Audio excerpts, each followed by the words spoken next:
उसके अहंकार को चोट लगी कि नाई का लड़का और मैट्रिक पास।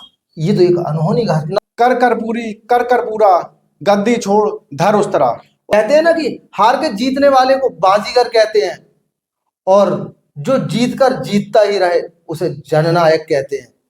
जय भीम साथियों, आज हम जिस शख्स के बारे में बात करने जा रहे हैं, मैं उनकी बिना किसी भूमिका के, बिना किसी तफसील के, क्योंकि तफसील और भूमिका बनाना शब्दों के कोई भी बस की बात नहीं है। क्योंकि शब्द क्या है, एक बेजान पत्थर है वकील साहब। क्यों? बेजान पत्थरों से हम किसी चेतना की भूमिका क्या बना सकते हैं? बिल्कुल नहीं बना सकते। और लफ्ज क्या है, जर्द पत्तों पे, जर्द पत्ते हैं और जर्द पत्तों पर आप शबनम गिरा के देखेंगे तो कुछ नहीं मिलेगा आपको। तो इसी तरीके से उस शख्स की भूमिका बनाना ना किसी लेखक के बस की बात है, ना किसी कवि के बस की बात है, और ना ही किसी पत्रकार के बस की बात है, क्योंकि शब्दों में वो दम नहीं जो उनके सामर्थ्य को कागज पर उकेर सके।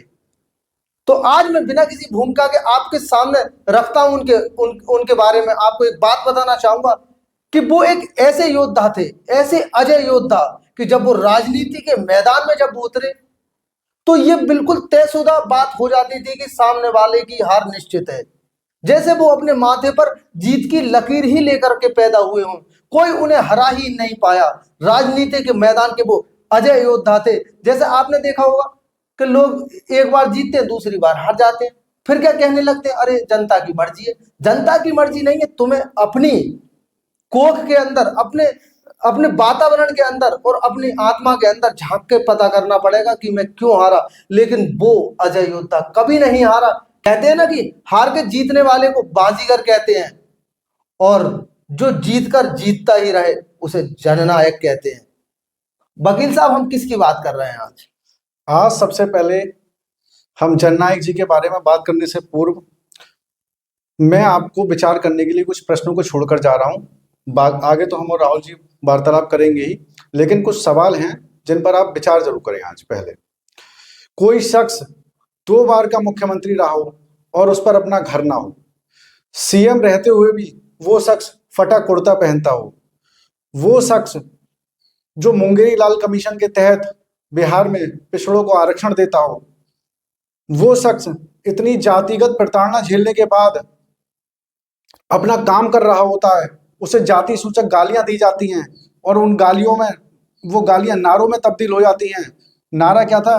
कर कर पूरी कर कर पूरा, गद्दी छोड़ धर उस तरह। और एक नारा मुझे भी याद आता है कि आरक्षण कहां से आई, करपुरिया की माए ब्याही। उस समय इस तरीके की गाली गलौज की स्थिति वहां पर पैदा हो गई थी कि एक छोटी जाति का इंसान 2 बार का सीएम रह चुका है। कभी कभी हैरानी होती है, जैसे अभी वकील साहब बात कर रहे थे कि वो अपना मकान भी नहीं बना पाए। मैं तो कह रहा हूँ, एक ग्राम प्रधान भी बन जाता तो वो अपना मकान बना लेता। विधायकों की, मंत्री, राहुल जी, कई कोठियां खड़ी कर देता है ग्राम प्रधान भी।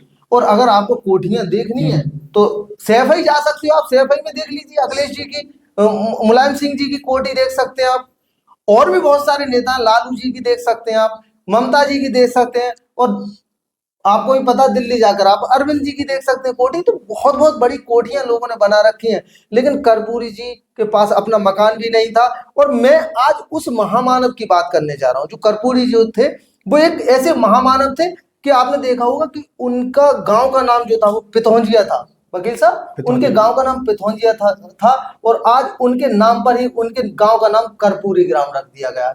मैं तो यही कहूंगा कि तुम्हारी शख्सियत से ये सबक लेंगी नई नस्लें कि भाई मंजिल पे पहुंचा है जो अपने पांव चलता है, और कोई डुबो देता है नाम तक खानदानों का, किसी के नाम से मशहूर होकर गांव चलता है। और वो गांव का नाम क्या था दोस्तों?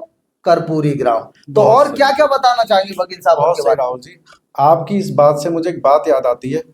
जब तक इस मुल्क में गैर बराबरी रहेगी, न्याय की हकदारी की लड़ाई रहेगी, सामाजिक न्याय और समाजवाद जिंदा रहेगा, तब तक कर्पूरी ठाकुर जी एक सितारे की तरह चमकते रहेंगे।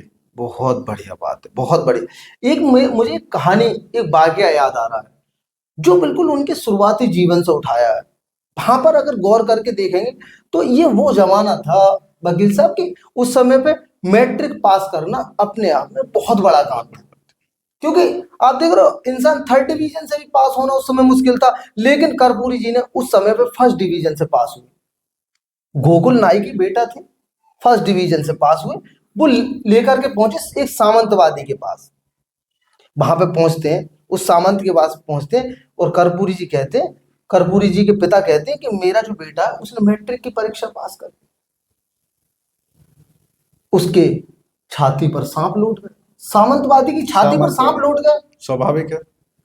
उसके अहंकार को चोट लगी कि नाई का लड़का और मैट्रिक पास, ये तो एक अनहोनी घटना थी। उसने आगे तक की कल्पना कर ली कि ये तो मेरे सामने खड़ा होकर ये समझ लो मेरी छाती पे मूंग भी तल सकता है, क्योंकि अपनी बराबरी उसे लगा कि मेरी ये बराबरी करने लगेगा।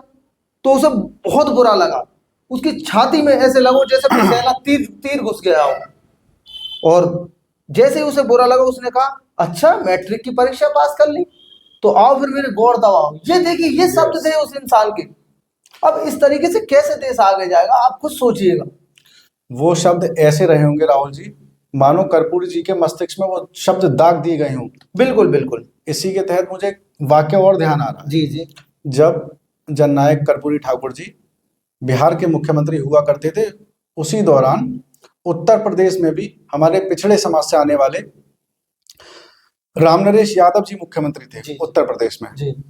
तब क्या होता है, दिल्ली का जो एलीट क्लास था, जो एलीट वर्ग जो है, उसके मन की कुंठित मानसिकता इतनी घृणित हो गई थी कि उन्होंने एक नारा दिया यूपी और बिहार वालों के लिए। जी जी जी। क्या नारा था? दिल्ली से चमड़ा भेजा संदेश, बार बना में कर्पूरी और भैंस शराबे राम नरेश। ये इस तरीके की मानसिकता आप देख रहे हो, बिल्कुल कितनी कुंठित, और मैं कहता हूँ बड़ी नपुंसक मानसिकता रही होगी। मैं कहना चाहूंगा राहुल जी, इतिहास इन कुंठित मानसिकता वाले मनुवादियों को कभी माफ नहीं करेगा। बिल्कुल बिल्कुल, कभी माफ कर ही नहीं सकता। और इसी से मुझे भी एक घटना बहुत प्यारी याद आ रही है। जैसे कि हम उनकी ईमानदारी की अक्सर चर्चा करते रहते हैं कि भाई बहुत ज्यादा ईमानदार व्यक्ति थे कर्पूरी जी। तो एक मुझे याद आ रही है, जैसे उनकी कुर्ते की जो जेब जो थी वो फटी हुई थी, वो मकान आपने जैसा कि बना नहीं पाए।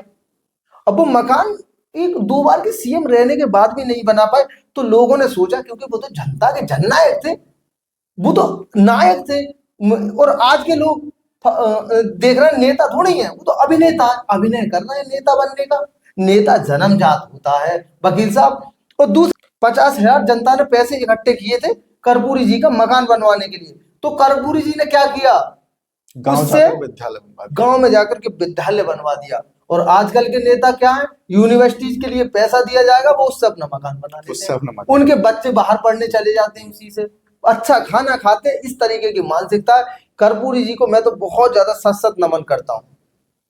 एक वाक्य और मकान से मुझे याद आता है, कर्पूरी जी के निधन के बाद उस समय के बहुत बड़े नेता हुआ करते थे राहुल जी, हेमवती नंदन बहुगुणा जी। बिल्कुल बिल्कुल। निधन के बाद जब कर्पूरी ठाकुर जी के घर पहुंचते हैं तो वो फूट फूट कर रोने लगते हैं, ये देख के कि 2 बार का मुख्यमंत्री रहा शख्स, कई बार का नेता विरोधी रहा दल, कई बार का विधायक, और वो विरासत के तौर पे एक पक्का मकान भी छोड़कर नहीं जा पाया।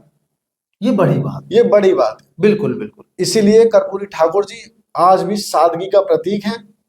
बिल्कुल बिल्कुल, बहुत कुछ है उन पर कहने के लिए। दोस्तों इसी तरीके से हम वीडियोज लाते रहेंगे, और आगे बताइए हम किस शख्सियत पर आपके सामने वीडियो रखें।